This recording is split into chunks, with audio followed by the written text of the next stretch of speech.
రాజులకు రాజు ప్రభులో ప్రభు అయిన యేసుక్రీస్తు నామమున మీకు శుభములు. ఈరోజు దేవుడు మనకు అనుగ్రహించిన వాగ్దానము లేవియ కాండము 26వ అధ్యాయము 12వ వచనము.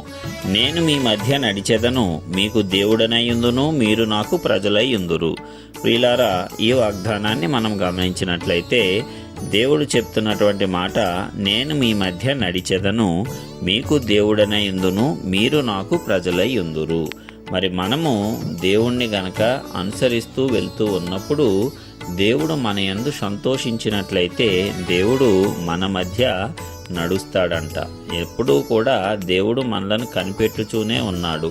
మనము ఎప్పుడు ఆయన వైపు చేతులు చాపి ఆయనను ఆశ్రయిస్తామా అని ఆయన ఎంతగానో ఎదురు చూస్తూ ఉన్నాడు. ప్రతిదానికి మనము మనుషుల మీద, లోకం మీద కాదు గాని దేవుని మీద ఆధారపడాలి అని దేవుడు కోరుకుంటూ ఉన్నాడు. మరి దేవుడే మన మధ్యన నడవటానికి సిద్ధముగా ఉండి మనకు సహాయం చేయటానికి సిద్ధముగా ఉన్నాడు. కాబట్టి మనము ప్రతి విషయంలోనూ ఆశ్రయదుర్గముగా దేవుడినే మనము నమ్మాలి, మనం ఆయన యొద్దకు వెళ్ళాలి. అప్పుడు ఆయన బహుగా సంతోషించి మన పట్ల ఇంకా అద్భుతమైన ఆశ్చర్య కార్యములు చేయగలడు. అలా కాకుండా నేను దేవుణ్ణి నమ్ముతున్నాను అని చెప్పి కూడా దేవుని మీద ఆధారపడకుండా లోకము మీద, మనుషుల మీద మనము ఆధారపడుతూ ఎవరు సహాయం చేస్తారా అని చెప్పి ఎవరి యొద్ద సహాయం దొరకనప్పుడు చివరకు దేవుని యొద్దకు వచ్చినట్లయితే ఆ దేవుణ్ణి అవమానించినట్లే. అలాగ కాకుండా నీకు ఏదైనా సరే ఒక శ్రమ, కష్టము, బాధ, శ్రమ సంభవించినప్పుడు దేవుని యొద్దకే మొదట వచ్చినట్లయితే నీవు ఎవరి మీద కూడా ఆధారపడనవసరం లేకుండా దేవుడు నీకు సహాయం చేస్తాడు, నిన్ను నడిపిస్తాడు. ఆయన నీ మధ్య సంచరిస్తూ నీకు గొప్ప కార్యములు చేస్తాడు. ఎందుకంటే ఆయనను నమ్ముకున్న వారందరికీ కూడా ఆయనే ఆశ్రయదుర్గము, ఆయనే దేవుడు. ఆయన వారిని తన సొంత ప్రజలుగా ఎంచుతాడు. కాబట్టి తన ప్రజల కోసము ఏ కార్యమైనా సరే దేవుడు చేస్తాడు. ఎందుకంటే ఆయన గొర్రెల యొక్క గొప్ప కాపరి. మరి మంచి కాపరి తన గొర్రెల కోసం ప్రాణం పెడతాడన్న రీతిగా ఆయన మనలను కాపాడటం కోసము తన యొక్క ప్రాణాన్ని కూడా పెట్టడం జరిగింది. మరి ఆ దేవాది దేవుడు తన కుమారుణ్ణి పంపించి మనలను కాపాడి రక్షించడము జరిగింది. మరి ఆ రీతిగా ఆయన మనకు శాశ్వతముగా దేవుడై ఉన్నాడు.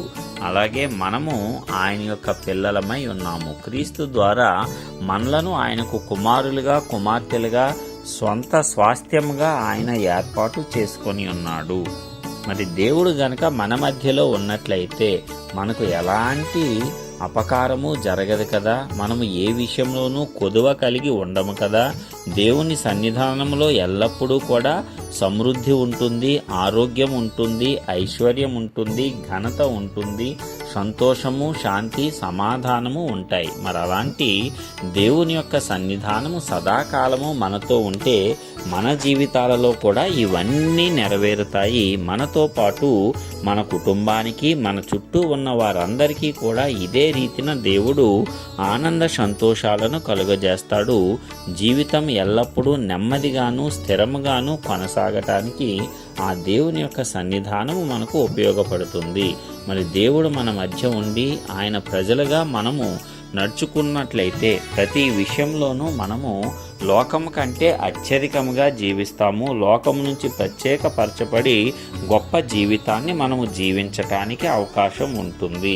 కాబట్టి ప్రియులారా, మనమందరము కూడా ఈ వాగ్దానాన్ని బట్టి ధైర్యము తెచ్చుకుందాము. దేవుడు మన మధ్య ఉన్నాడు, మనము ఆయనను అంగీకరించాము, ఆయన మనకు తోడుగా ఉన్నాడు, మన మధ్య సంచరిస్తూ ఉన్నాడు, మనలను ఆయన ప్రజలుగా ఎంచుకున్నాడు, ఆయన పిల్లలుగా ఎంచుకున్నాడు. కాబట్టి ఏమాత్రము భయపడకుండా ధైర్యము తెచ్చుకొని ప్రతి విషయంలోనూ మొదట ఆయనను ఆశ్రయించి ఆయన మనకు తప్పక సహాయము చేస్తాడని నమ్మి విశ్వసించి ఆయన యొద్దకు వచ్చి ఆయన యొద్ద నుంచి గొప్ప మేలులు మనమందరము పొందుకుందాము. దాని ద్వారా మనము ఇంకా ఎక్కువగా ఆశీర్వదింపబడటమే కాకుండా మన ద్వారా అనేకులు కూడా ఆయన యందు విశ్వాసం ఉంచి రక్షణలోనికి నడిపింపబడి ఆ ఆశీర్వాదములను కూడా పొందుకుంటారు. మరి ఈ రీతిగా గొప్ప ఆధిక్యత మనకు కలగటానికి ఆ పరిశుద్ధాత్మ దేవుడు మనకు గొప్ప హృదయాన్ని ఇచ్చి ఆయన పట్ల గొప్ప విశ్వాసాన్ని కలిగించాలని నజరేయుడైన యేసు పరిశుద్ధ నామమున ప్రార్థించుచున్నాను. ఆమేన్.